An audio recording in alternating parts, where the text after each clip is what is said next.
Hello friends, स्वागत है आपका आपके अपने चैनल पर।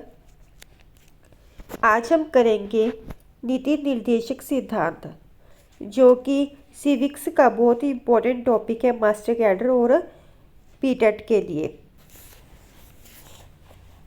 डीपीएसपी भी कहा जाता है इन सिद्धांतों को। DPSP, directive principle of state policy, ये स्टेट से संबंधित है और ये आर्टिकल है 36 से 51 तक। ये नीति निर्देशक सिद्धांत है जो स्पेशली राज्य से संबंधित है। राज्य इनमें क्या कर सकते हैं, राज्य से रिलेटेड जितने भी अनुच्छेद हैं वो इनमें आते हैं। चलो स्टार्ट करें। नीति निर्देशक सिद्धांत भारतीय संविधान का मूल रूप से ही हिस्सा है। यह क्वेश्चन भी बहुत बार आ जाता है इस तरह का, किसी भी मतलब कि सिद्धांत को पूछ लिया जाता है कि क्या यह भारतीय संविधान में मूल रूप से है या बाद में सम्मिलित किए गए हैं। नहीं, डीपीएसपी या नीति निर्देशक सिद्धांत है ये संविधान का मूल रूप से ही हिस्सा है। संविधान निर्माताओं ने इन्हें पहले से ही संविधान में सम्मिलित किया हुआ है। और ये आर्टिकल्स हैं जो ये संविधान के भाग 4 में है। ये किसमें? भाग 4 में, 4 में। डीपीएसपी भारतीय संविधान के भाग 4 में सम्मिलित है। यह आयरलैंड से लिए गए हैं।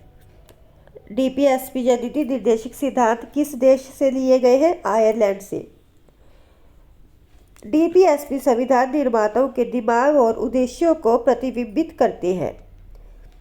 ये जो सिद्धांत है ये संविधान निर्माताओं के दिमाग और उद्देश्यों को प्रतिबिंबित करते हैं। ये भी इम्पोर्टेंट क्वेश्चन है, इस तरह से आ जाते हैं कि कौन से जो सिद्धांत है, किसके सिद्धांत है जो, जैसे कि हाँ, संविधान निर्माताओं के दिमाग और उद्देश्यों से संबंधित सिद्धांत कौन से है? डीपीएसपी नीति निर्देशक सिद्धांत है।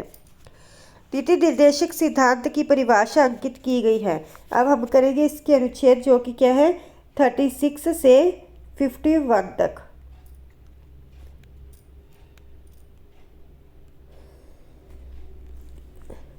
नीति निर्देशक सिद्धांत की परिभाषा अंकित है किसमें? अनुच्छेद 36 में। अनुच्छेद 36 किससे रिलेटेड है?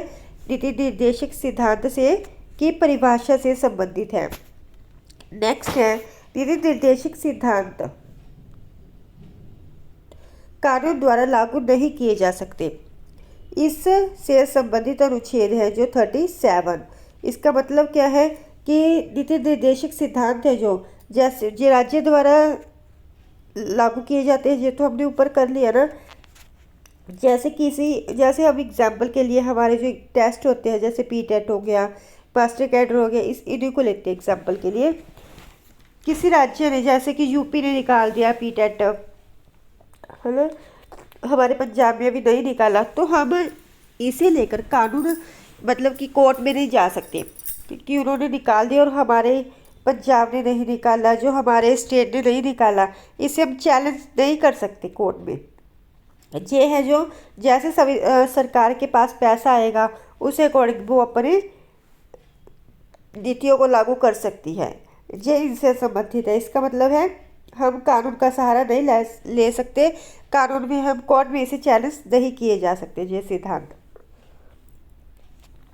इससे संबंधित अनुच्छेद है 37। नेक्स्ट है किस आर्टिकल में कल्याणकारी राज्य की व्यवस्था की गई है? कल्याणकारी राज्य से संबंधित अनुच्छेद है 38। नेक्स्ट, स्त्री और पुरुषों के बराबर काम और बराबर तनख्वाह की व्यवस्था किस अनुच्छेद में की गई है? या कौन सा अनुच्छेद? समान वेतन, समान काम पर समान वेतन के सिद्धांत पर आधारित है। वो किसमें है? अनुच्छेद 39।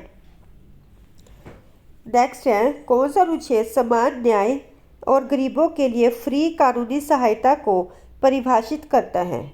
अनुच्छेद 39A।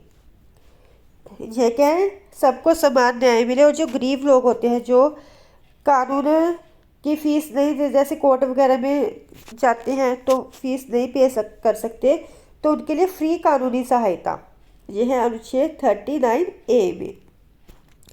नेक्स्ट है, किस अनुच्छेद में पंचायती राज्य के गठन की व्यवस्था की गई है? किस अनुच्छेद में पंचायती राज्य के गठन की व्यवस्था की गई है? अनुच्छेद 40। और इसे याद करने की ट्रिक है 40 व्यक्तियों की पंचायत।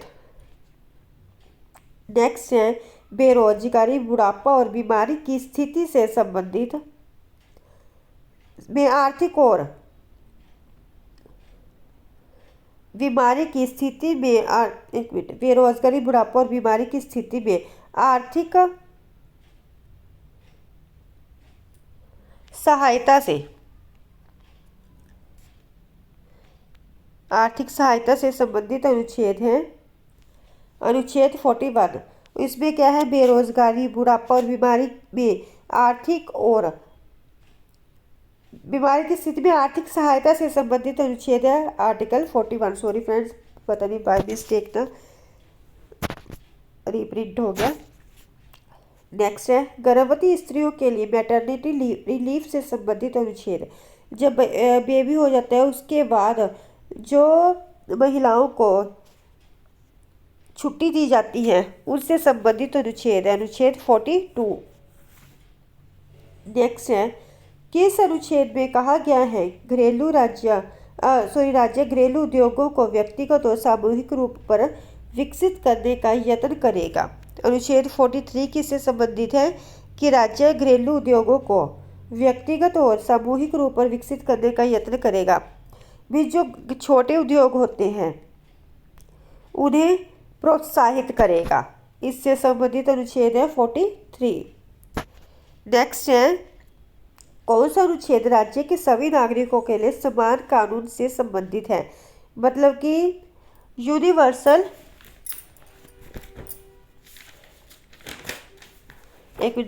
सिविल कोड, इसे यूनिफॉर्म सिविल कोड भी बोलते हैं। यूनिफॉर्म सिविल कोड से संबंधित अनुच्छेद है 44। देखो ये समान है ना, 44 दोनों अक्षर समान है 44, तो ये समान कानून से संबंधित अनुच्छेद है। नेक्स्ट है, राज्य बच्चों की प्रारंभिक देखभाल और 6 वर्ष पूरे होने तक शिक्षा प्रदान करेगा, इससे संबंधित अनुच्छेद है 45। और इसे याद करने की ट्रिक है, जो राज्य है मतलब जो राज्य प्रारंभिक 6 साल पूरा होने तक, मतलब 4-5 साल नहीं, पूरे 6 साल पूरा होने तक शिक्षा प्रदान करेगा, इससे संबंधित अनुच्छेद है 45। नेक्स्ट है, राज्य सभी SC/ST का आर्थिक और शिक्षा संबंधी सुधार करने से संबंधित अनुच्छेद है। मतलब जितने भी राज्य में SC/ST से संबंधित SC/ST कैटेगरी से संबंधित हैं उनका राज्य क्या करेगा, आर्थिक और शिक्षा संबंधी सुधार, मतलब उनकी आर्थिक स्थिति में भी सुधार और उनको ज़्यादा से ज़्यादा शिक्षित करने के लिए प्रयत्न करेगा, इससे संबंधित अनुच्छेद है 46।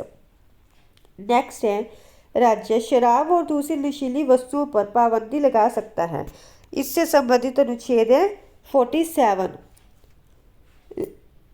शराब और नशीली वस्तुओं पर पाबंदी से संबंधित अनुच्छेद है 47।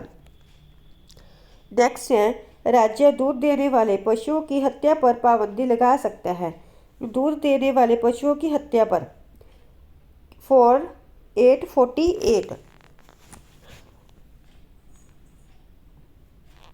नेक्स्ट है, राज्य ऐतिहासिक दृष्टि से कलात्मक इमारतों की सुरक्षा करेगा, इससे संबंधित अनुच्छेद है 49।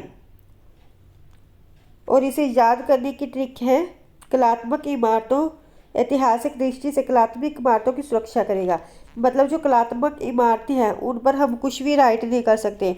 कई लोग अपना नेम वगैरह राइट करने लग जाते हैं, नो हम राइट नहीं कर सकते, तो इससे संबंधित आर्टिकल है 49।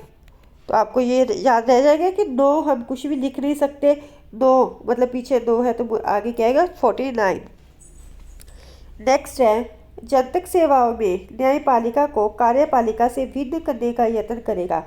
मीन्स जो न्यायपालिका है उसमें कार्यपालिका अपना दखल नहीं दे सकती। इसके लिए आर्टिकल है आर्टिकल 50।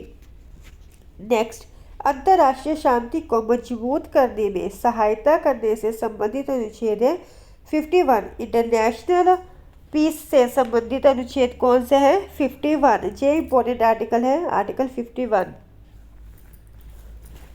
तो फ्रेंड्स, ये रहे DPSP से संबंधित इम्पोर्टेंट नहीं मीन्स हमने सारे कर लिए, शॉर्ट से किए हैं ताकि आपको इजी हो जाए याद करने भी। और वैसे भी अब शॉर्ट टाइम रह जाता है जब एग्ज़ाम में, तब तो ऐसा होता है कि बस ऊपर से मतलब हमने शॉर्ट में ही सब कुछ करना होता है। इसलिए मैंने शॉर्ट में ही लिखे हैं ताकि आपको ज़्यादा डिटेल में जाने की ज़रूरत ना पड़े और इजीली याद हो जाए। तो आपको कैसी लगी मेरी वीडियो प्लीज़ कमेंट करके बता दिया करो।